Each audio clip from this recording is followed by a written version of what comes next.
தம்பி சொல்ல வேணான்னு சொல்லவே தான் சக்தி பயந்து அமைதியா இருந்திருக்கு. ஆமா, அவ பயந்தா நீ பாத்த, அத நான் நம்பணும். அவளாலதான் இப்ப எல்லா பிரச்சனையுமே. அதுக்கு ஒரு முடிவை இப்ப நான் கண்டுபிடிச்சிட்டேன். தேனு, சீக்கிரமாவே இந்த வீட்ல ஒரு நல்லது நடக்க போகுது.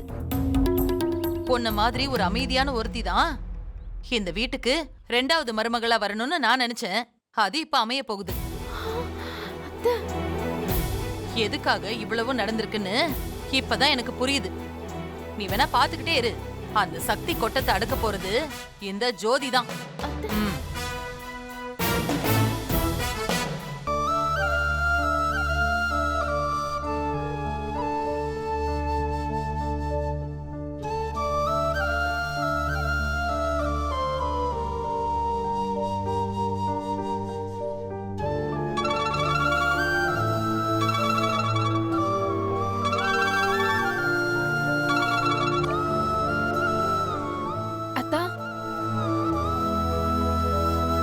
என்ன பண்றீங்க?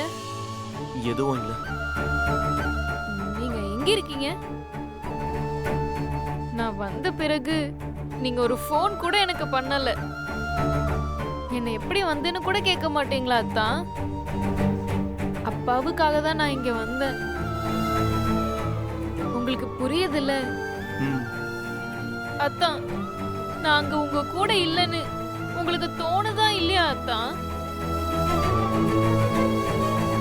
இந்த வீட்ல நான் உங்க கூட இல்ல. ஆனாலும் நீங்க இல்லாம எனக்கு இங்க இருக்கவே ஒரு மாதிரி அழுத்தமா இருக்கு அத்தா. அத்தா, சீக்கிரமா வந்து என்ன கூட்டிட்டு போயிருவீங்கல்ல? வரேன். அத்தா, வாய் வார்த்தைக்கு இல்லையே, நெசந்தானே? உங்களை நம்பிதான் இருக்கேன் அத்தா. நீங்க வந்து என்ன கூப்பிட்டா அவங்க அனுப்பிடுவாங்க. வந்துருங்க அத்தா.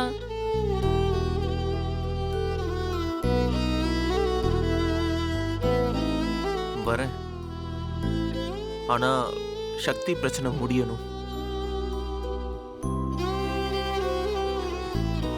அப்பதான் நீ இங்க வந்தாலும் அது நியாயமா இருக்கும். கொஞ்சம் வெயிட் பண்ணு. எவ்வளவு நாள்னு தெரியல. ஆனா சீக்கிரமா வந்துருங்க அத்தா.